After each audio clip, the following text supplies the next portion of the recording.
quartier délabré de Jamaica à Seychelles, près de Lisbonne, est connu pour les centaines de familles africaines qui y résident et pour des incidents entre habitants et policiers ces dernières années.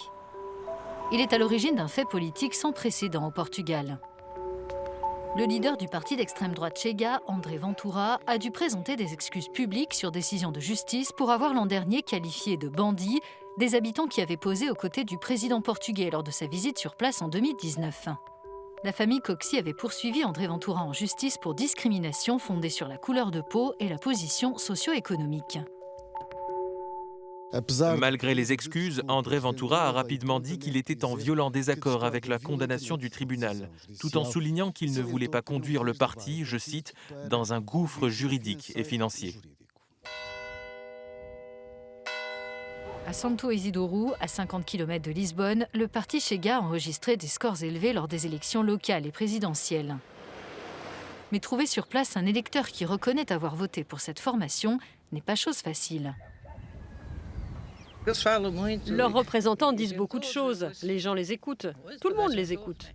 Mais je ne crois pas que ces extrémistes réussiront. Ils vont rester au niveau où ils sont. Dans mon groupe d'amis et de connaissances et dans les conversations au quotidien, même quand on parle des élections, je ne peux pas vous dire qui sont les électeurs de ce parti ni qui défend ce genre d'idées. Car par ici, personne ne connaît de gens radicaux. Les électeurs locaux ont pourtant contribué à l'élection d'André Ventura comme député en 2019.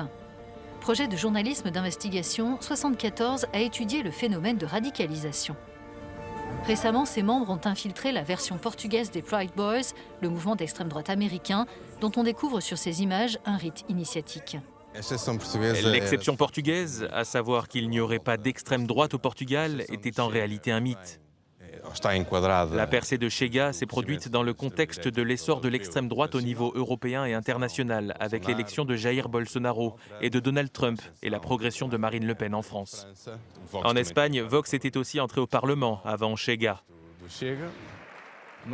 C'est une extrême droite qui a changé de visage. Ses membres ne ressemblent pas aux skinheads en jean et avec la tête rasée. Aujourd'hui, ils ont un costume cravate et une barbe bien taillée. Certains affirment ne pas être d'extrême droite. Mais en même temps, ils disent des choses d'extrême droite. Ils jouent sur cette ambiguïté et ensuite font comme s'ils étaient les victimes. Les idées sont toujours là, même si elles ne sont pas dites explicitement.